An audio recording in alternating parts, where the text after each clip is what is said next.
la CGIN, Société immobilière au Congo, promettant à ses investisseurs une rémunération hebdomadaire et mensuelle avec des taux d'intérêt allant de 20% à 60%,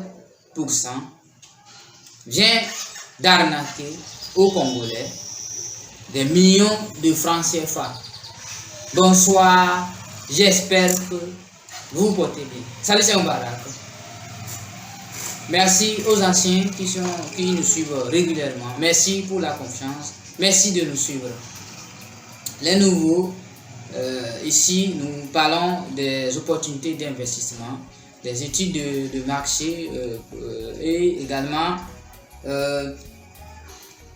des faits juridiques qui peuvent vous éclairer sur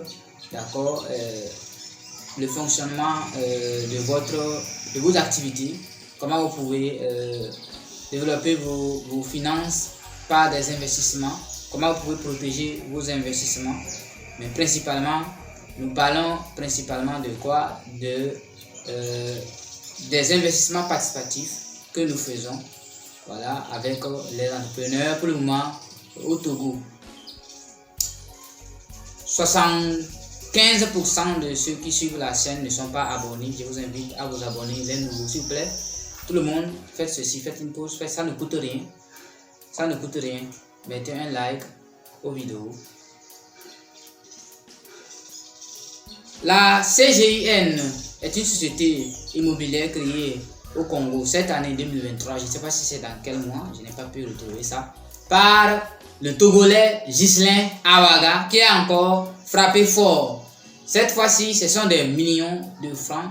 Je ne sais pas si ça atteint le milliard parce que je n'ai pas pu trouver ça dans les recherches. Donc, selon l'une des victimes, l'une de ces victimes, ce sont des millions, plusieurs millions de francs CFA. Je ne sais pas si ça atteint le milliard. Alors, qu'est-ce qui s'est réellement passé?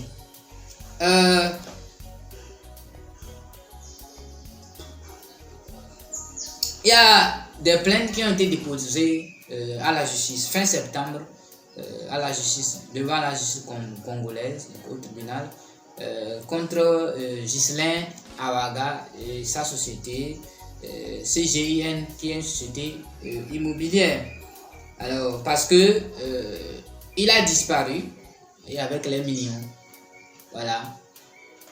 Et comme ce qui s'est passé au Togo, je rappelle que il y a une affaire d'arnaque donc en cours au Togo contre lui parce que il est le fondateur de la Global Trade Corporation, une société de trading qui a arnaqué, voilà, des milliards de francs CFA au Togo. Donc l'affaire est en cours. Alors actuellement, le procureur de la République du Congo, donc l'affaire devant le procureur de la République du Congo, et donc il est activement recherché, voilà. Mais comment se fait-il que il a pu alors créer une société pareille et mobiliser encore ses fonds? Voilà, et pourquoi est-ce qu'il y a effectivement des arnaques de ce genre? Alors, ce dont nous allons premièrement parler, c'est que c'est l'une des victimes donc, qui a publié sur sa page Facebook fin août, d'accord? C'est elle qui a fait la première alerte. Donc, une des preuves de son identité, de son passage au Congo. Donc, la première preuve de son identité, c'est quoi? C'est son passeport. En réalité, c'est comme elle connaît l'affaire qui s'est passée au Togo, à la Global Trade Corporation. Il a un passeport ivoirien, d'accord? Le passeport ivoirien au nom de Koné Ben Aziz. Koné Ben Aziz, un faux passeport ivoirien. Bon, je ne sais pas si il est de nationalité ivoirienne. Sinon, s'il n'est pas de nationalité ivoirienne, bon, comment même s'il est de nationalité ivoirienne? Même s'il était de nationalité ivoirienne, il n'a pas de nom. Donc, C'est un faux passeport. Un faux passeport. Donc, parce qu'il s'appelle Gislain Awaga.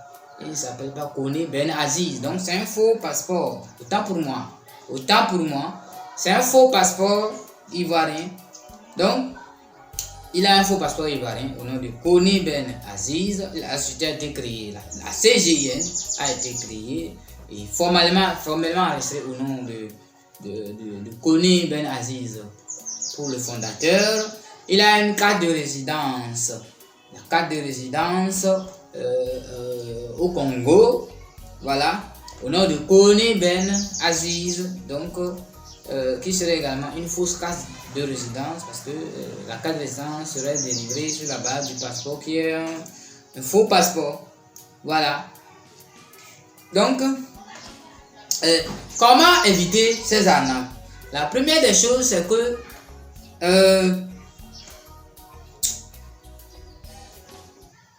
tous ces arnaques ont un lien commun.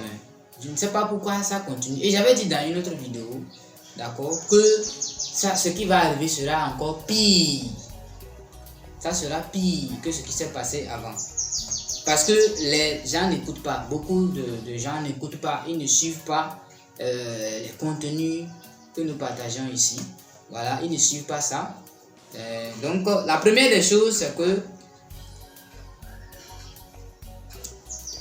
vous aurez entendu dans ce que j'ai dit que la CGIN, qui est une société immobilière, là-bas, donc il est allé dans l'immobilier, d'accord, pour dire que c'est dans l'immobilier ou bien. Ce n'est pas là même qu'il faut chercher. Donc, la CGIN fait quoi? La CGIN est dans l'immobilier. Maintenant, elle offre donc à ses investisseurs ou à ses souscripteurs donc des rémunérations ou une rémunération hebdomadaire et mensuelle. Une rémunération hebdomadaire et mensuelle. Ouais, donc ça veut dire que il y a un montant fixe et certain que les souscripteurs vont percevoir donc chaque semaine et ou chaque mois. Donc dans ce cas, nous sommes en présence d'un produit financier. Donc un produit financier, dans le cas d'un produit financier où vous avez une rémunération qui est fixe et certaine, d'accord, précise et précisée, donc qui peut être donc hebdomadaire, journalière même, hebdomadaire, mensuel ou annuel, d'accord. Donc quand vous allez faire un investissement dans une société comme ça, vous aurez une rémunération fixe, précise et connue d'avance. Donc vous avez un montant fixe, d'accord. Donc une rémunération, je vais revenir, parce que cette rémunération peut être quoi? Ça peut être un montant, une somme numéraire, ça peut être en nature. Ça peut également être en nature. Donc, le produit financier, donc on parle d'un produit financier lorsque vous avez une rémunération fixe, précise et certaine sur votre investissement. Voilà, donc ce n'est même pas le fait qu'on a des taux d'intérêt, le fait que le taux d'intérêt soit élevé ou pas, non. Voilà. Puisque lorsqu'on a un don en nature, on peut évaluer par rapport à l'investissement que vous avez, par exemple une rémunération en nature, ce que ça représente. Ce que ça représente, c'est un taux. Sauf que ce taux-là, ça peut être un taux d'intérêt ou pas. Ouais, parce qu'on peut parler également de taux de marge, c'est-à-dire que de bénéfice en pourcentage de l'investissement, comme ce que nous faisons ici. Mais ça ne va pas être un produit financier, parce que ce que nous faisons, ce ne sont pas des produits financiers. Aucun investisseur n'a une rémunération fixe et certaine ou précise d'avance. Voilà. Donc ce n'est pas un produit financier. Oui. Donc quand vous êtes en présence d'un produit financier, un investissement qui vous rapporte une rémunération fixe et certaine, précise et précisée d'avance, connue formellement, donc vous avez un produit financier et En Afrique centrale, on parle du COSUMAF. Le COSUMAF, c'est l'autorité des marchés financiers de l'Afrique centrale. Donc, c'est elle cette autorité qui réglemente les marchés financiers. Donc, quand une société émet des produits financiers, que ce soit sous forme d'obligation ou d'action, donc je l'ai déjà expliqué, d'accord, elle doit être régulée par l'autorité des marchés financiers, par un agrément. Elle doit être régulée par un agrément.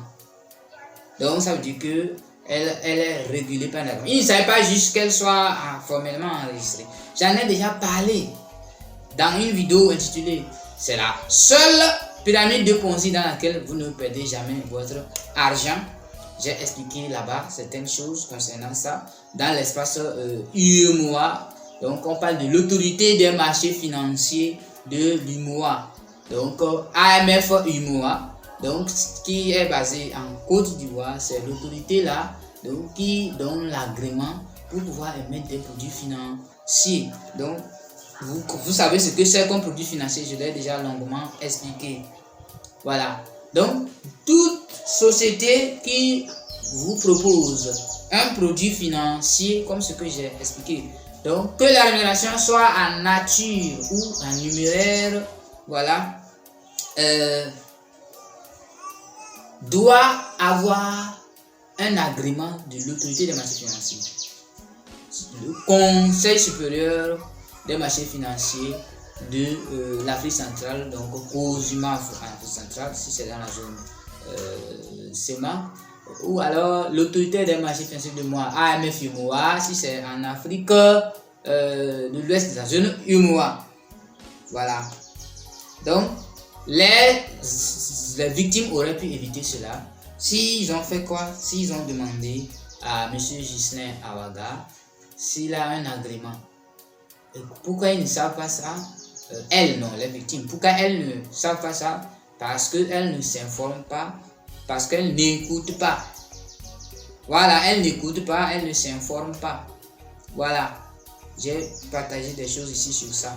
Allez sur la vidéo, je vais la laisser en description. Alors, maintenant,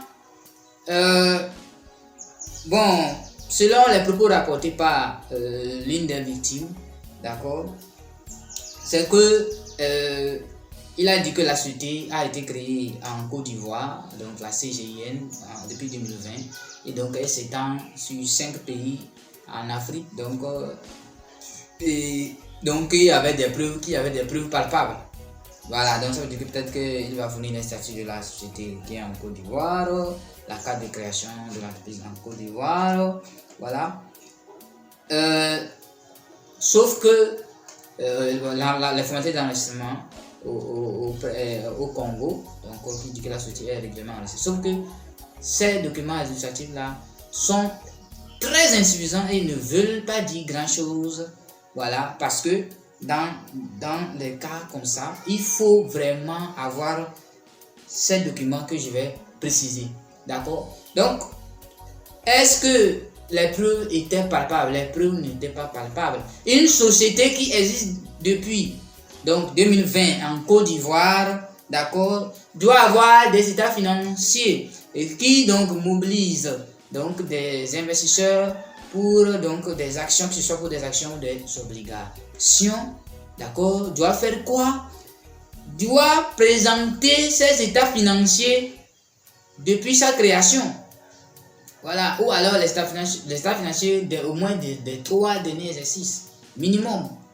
Alors, la société a été créée en 2020. Des états financiers certifiés par un expert comptable, voilà, admis à l'ordre national des experts comptables du Congo, ou bien admis dans un ordre, voilà, national dans l'espace OADA, Organisation pour l'Organisation en Afrique. Je dois les affaires parce que dans l'espace OADA, qui réunit 17 pays, on a des pays de la zone UMOA, on a les pays de la zone CEMAC également, qui sont des membres de la zone CEDEAO, voilà, en grande partie, sinon tous les pays de l'UEMOA y sont, et les pays de l'Afrique, de la zone CEMAC qui sont également. Donc, les états financiers, est-ce que la CGIN a présenté ces états financiers de 2020?